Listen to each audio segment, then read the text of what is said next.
Today's lecture, The Fall of the American Empire, is given by Dr. Delbert Blair.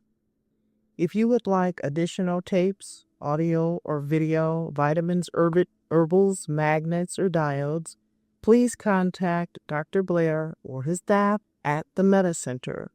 I want to say good afternoon to everybody coming out to the Meta Center today, Saturday the 2nd. As we enter into what is called the fall, you have a special presentation. It's going to be called The Fall of the American Empire. I think better would be called, if we call it, The Fall of the United States Empire and the Rise of the Consciousness of Americans. But we called it the other, so we'll let it be designated as such. The fall, of course, is called the autumn of the year, sometimes referred to, again, as the autumnal equinox. In the overall looking now, we see that there's a fall in many things. The chemical, biological falls that we see in the skies, the government and political falls away from the Constitution. Constitutional government is becoming a thing of the past, and executive order replaces it. The fires that fall from the sky, the ice that falls from the poles, people falling away from health and into a lot of sickness. And I have a prediction that states that as we go on through the year, we're not talking about 2001, we're going to keep it with 2000, that the prime rate of death and sickness will be from 8 to 35. And that sounds preposterous because that's prime time. Everyone is in the best of health. But I make a prediction that as we go on now, that will be your area of people getting very sick and even dying. We'll get into that later on too. We have ice that falls from the poles. And we also have, again, the airplanes that fall. And I like to say the fall of the American family. I don't like to say it. I'm saying that this is what we're seeing. All of this means to me an impending collapse of the government that we understand and the America that many of us, of course, if not believe in, live in, and want to prosper in and want to be healthy and sane in. We're going to look at a number of things, and starting off will be the polar phenomena. The Earth's poles are doing things that are fairy tale-ish in one sense. Many of you, of course, are very astute and are keeping up with it, but I still want to put it on the record of some of the things that are happening. At the South Pole, we have whole sections of ice, 53 miles long, 83 and a half miles wide. Big as some of the states that they referred to. They said in Connecticut and places like this, just falling away and dropping into the ocean. We have, again, a phenomenal change in temperature at the poles, where it's beginning to be warm at the poles that were always supposed to be cold. And this is why, or one of the contingent reasons, that the ice shelves are breaking up. Polar ice caps are said to be made of fresh water, which has always been a phenomenon also. And they're falling away into a salty ocean. Now, if you ever use your basic laboratory experiments and you put salt into fresh water, they don't mix. It separates like a layer. And this layer, usually the salt is on the top. And what's interesting about that, if that is the case, and this fresh water is getting, we're going to get a different kind of a transistor now in the waters, because the electromagnetic energy refracts off of salt. It's a crystal. And it's going to react differently now in the water if there was something to cause it to react differently. And I think there is as we progress with it. Also, they're finding, of course, that there are now buildings, and I repeat that very slowly, buildings beginning to surface in what is now called the South Antarctic Cap. These buildings are not the kind of structures you usually look for. They're not the, steel and concrete that we see downtown. They might resemble the cathedral building out there, the church out in California somewhat, because they're made of like a plexiglass, stronger than steel, but translucent. Some of them are blue. Some of them are just plain prismatic. And because they are plain crystals, they refract the light and they give glitters. If you remember, I guess now it was about not quite a year ago, it was Fred Chappell or so that took some time off and went to see the Blue Pyramid at the edge cap of Alaska. Well, they're finding too that whether we go north or south, that there are pyramidal structures now, crystalline pyramidal structures coming up at the caps and at the poles. One of the secrets that is not too clandestine at this time was that at one time the Antarctic continent had a name. It was called Hyperborea. Some people would pronounce it Hyperborea. And that this whole area was heavily populated, semi-tropical at times, believe it or not, and had spheres and pyramid structures there. And most of that has come into, what can we say, like phenomenal type of things like Agartha and Lemuria and Shambhala, and people laugh at that. But they're now beginning to find these structures up there. And the predictions through metaphysical research is that by the middle of next year, they will admit to finding what is called Rainbow City. It's been named many names, Telos and so on again like this. There's been other names given to it. But it is a city made up of these crystalline structures near what would be called the South Pole and near what would be called the center of the equator. Now, we always think of the equator being a band at the middle of our Earth, separating the north and south. But some people believe that the Earth is flipped, and that now what used to be north and south was east and west. So I won't get into that phenomena. But we're finding out now things that are just absolutely amazing that are going not unreported, but not covered by the press that most people get to read. They're in white papers for professors. They're in doctrinals, papers and stuff where people talk about it in-house. And they hush, and they send planes up there, and they have orbiting satellites looking down upon this phenomenon, but it's not being widely talked about. At the North Pole, supposedly, just by accident, they had an excursion vehicle. It was a British excursion vehicle, and it was really a prime thing between Australia and Britain, where there was an icebreaker. And each year, when this icebreaker goes up toward the North Pole, they take on certain people. They pay a lot of money to go up there with it. This expedition is a steel hull reinforced with also heated things on there, and it actually breaks a path up to the North Pole. Well, this time when they got up there at the latitude, which is supposed to be 72 degrees, where they expected to find all of the ice, they found open waters.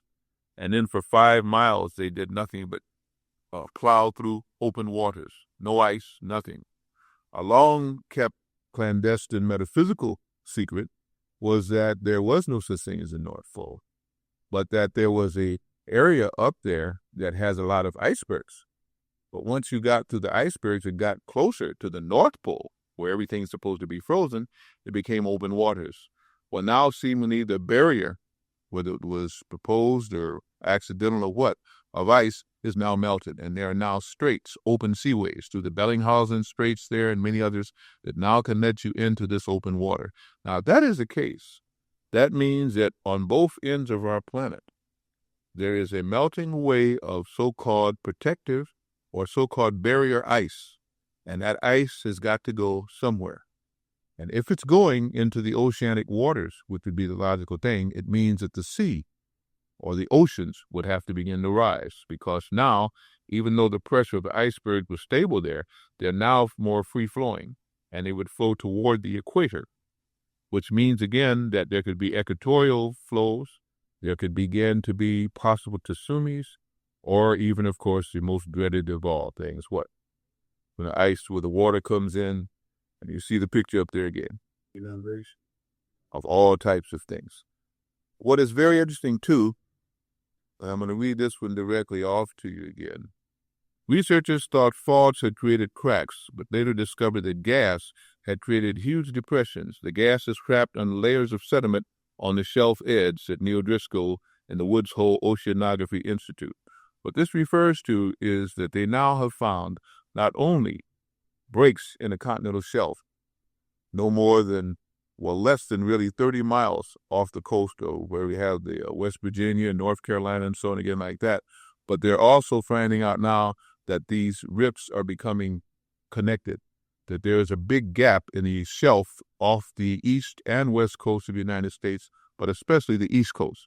We always hear about possible earthquakes and tidal waves hitting the west coast, but you don't hear anything about the east coast, which is now suffering this huge break in the oceanic shelf, And they're saying, again, if it ever blew out, it could cause an inundation almost all the way up to the Great Lakes.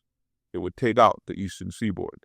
Now, you've seen some of these maps that they have had out. They've talked about the possibility of saying, now they're saying that unbeknownst, they didn't even understand this before, this possibility is very strong there again. I'll read this one to you too. Gas explosions threaten to send huge tidal waves crashing into the east coast of America as far inland, in this case they say, as Washington.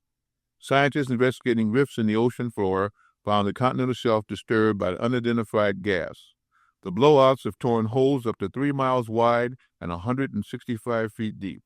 A landslide could launch 20-foot tidal waves that would wreak havoc along the mid-Atlantic coast, with hurricanes and floods to follow. Researchers thought that the faults had created cracks, but later discovered that gas had created huge depressions. The gas is trapped under layers of sediments on the shelf edge. We see now something happening at the poles. We see now the possibility of something happening along the longitudinal lines of our oceans, and we begin to see now that something is happening, obviously, to our planet. This in mind, if people find this out, it could lead to panic. It could lead to stock de-investment. It could lead to monetary withdrawals. It could lead to a lot of things. So therefore, they keep it hush-hush. But not so hush-hush that it still doesn't hit the news, but they always play it down as to what extent this is. Not so much that it still isn't talked about at the UN, isn't talked about by the so-called leaders of the countries, but the people who never hear about it, the common person, is the one who needs to know about it probably more than the rest. You can begin to see how they figure panic could start, begin to see how they could figure everything you ever see in the movies about what could happen under that and what actions the government would take, where they would run to. And so now you have a natural catastrophe pending that any little thing could offset or set off. But I call it the phenomena at the poles. Not only are both the poles now melting, but one of the poles seems to be completely open, and really there's no ice cap up at the North Pole anymore at all. I say anymore because some of the tapes that I have even talks about the idea that there never was a North or South Pole, and I know that sounds really way out, but not a longitudinal, latitudinal section that you could see, but an area. Most of the times when they talk about collapses in the past, it's been based on what they call ley lines, lines of magnetic force. When they said before that the Earth may have flipped on its poles, they didn't actually mean that the Earth itself tilted, but that the lines of energy around it shifted, therefore creating havoc beneath it on the Earth, because the magnetic lines of force, what they call electromagnetic lines that control most of our weather, most of our, what they call the Van Allen radiation belt, or what they call the electromagnetic field, which controls our jet streams and everything like that. So they're saying now that this may be affected. Let's keep that in mind till we move to another section. We recently heard that there was a catastrophe at sea. This time it didn't happen with America, it happened with Russia. And it was stated for about a week again that the crew on the Russian submarine Kursk had been possibly lost, possibly could be saved if anybody could get them out. And then the terrible release was that all 118 men had died. Well, that's well and good, or that's very bad, whichever way you look at it, except that doesn't seem to tell you the whole story of what happened to the Kursk.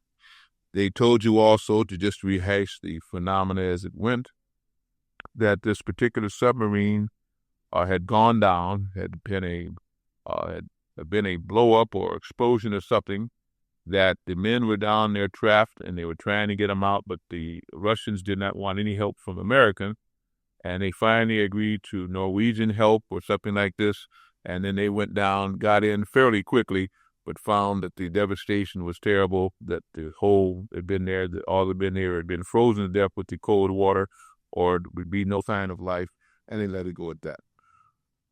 Two stories emerged from that didn't hit too much of the main press and leaked out through various other channels, and happened to tune into some of those channels and got the following reports. One states that the Russian Federation Northern Fleet had a number of craft doing maneuvers at that time. the Russian cruiser, what was called Pyotr Velika, saw the detonations or heard and registered on its sonar detonations to this particular submarine. The submarine was only one of many other craft on a fleet maneuver that the Russians had told many of the other so-called important nations about that they were going to conduct in the Barents Sea. What's very interesting about all of this is that once this particular submarine went down, there was immediate hotline phone between Prime Minister Putin and, of course, our own President Clinton, supposedly for about 25 minutes based on that. Now, with the so-called collapse of the Russian-Soviet Union and the now supposed to be individual states being represented, that was a very interesting phone call. What had been stated was that some of the key nuclear devices and some of the key electronic devices were being tested by this Russian fleet as they went on maneuvers to see what would happen in case of a war or what they had to do to defend